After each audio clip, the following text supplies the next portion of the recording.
Hello， 大家好，我是 Fred， 欢迎来到我的频道。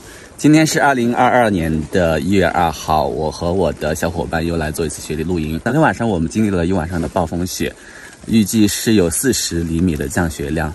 我这次带的是3分钟的飘云衣，那这一次刚好测试一下它的抗暴风雪能力。好，现在起床了，准备一会儿出帐篷。昨天晚上的暴风雪还挺厉害的，尤其是那个风，有的时候突然间瞬时间可能能到30到40公里。因为我昨天搭帐篷的时候，提前把地钉和风绳都拉上了，那用了10枚专用的这种雪地地钉，所以说昨天晚上帐篷的抗风性还是不错的，一晚上下来没有说被吹倒或者吹走。好，现在看一下帐篷外面的雪有多厚。我现在还没出去，把门打开了之后，现在门厅现在变得非常非常小。门厅外帐的这个雪都堆到快有一半的这个高度了，至少有50厘米厚了。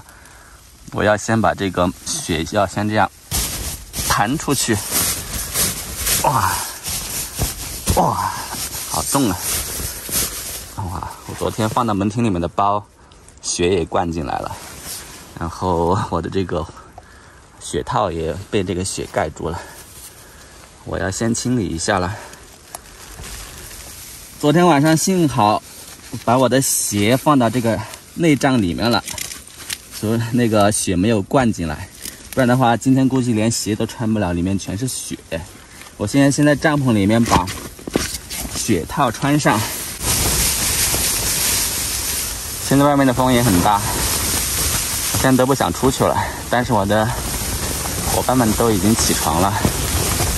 好，现在等这阵风吹过了之后，我再出去吧。嚯，看一下这风有多大。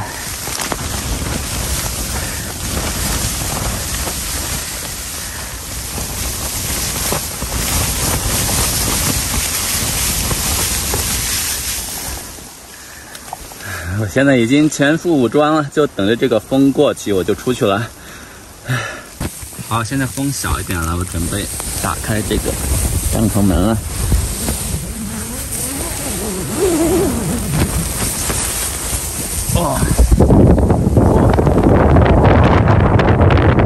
艾丽森的帐篷，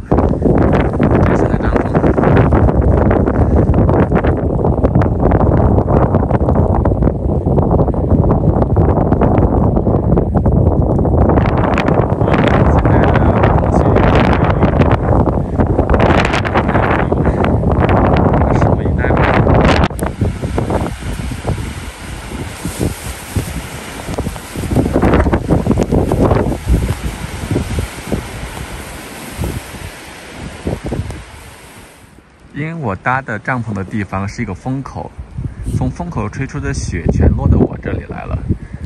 其实我在前面挡了一个很高的风墙，也无济于事。我现在就准备把我的帐篷挪一个窝。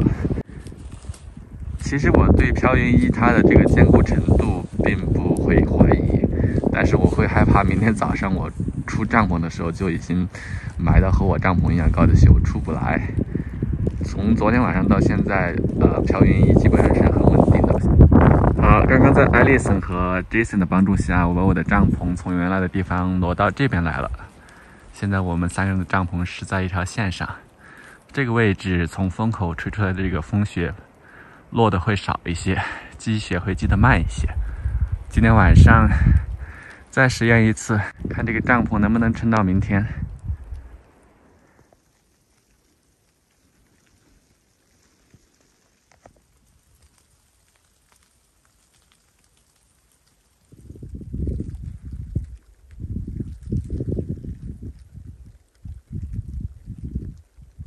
大家早上好，今天是2022年的1月3号，那我们雪地露营的第2晚。昨天晚上也是风雪交加，但是风小了很多，雪比昨天晚上还要大。跟我的露营好伙伴 Alison， 她比我早出来，帮我拍了一下帐篷的照片，几乎就是帐篷被埋到雪下面，只露了一个帐篷间。好，我现在也准备出帐篷了，给大家看一下门厅里面的这个雪的这个高度。我要先把它弹掉。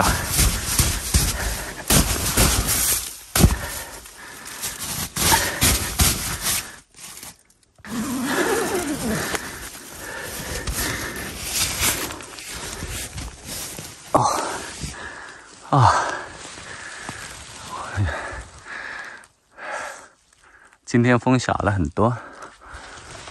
刚刚这是艾丽森的帐篷，她出来已经把雪铲掉了。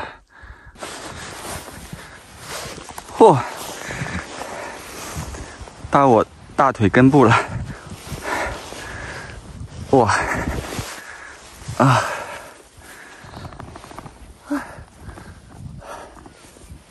这个雪有多厚？好，我现在转到背面来，看一下，几乎快埋到顶了。啊，早 ，Jason 也出来了，看一下这个。是不是很刺激？那好，以上呢就是这一次我关于三峰出飘云1在暴风雪的天气下的一个实地测评。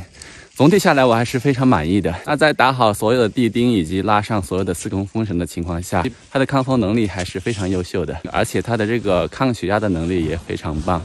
在这个帐顶上也不会容易积雪，那拿它做一个冬天的4季雪地露营帐篷来说，还是比较安心的。好，那以上呢就是我这次的实际测评体验，感谢大家收看，我们下次再见。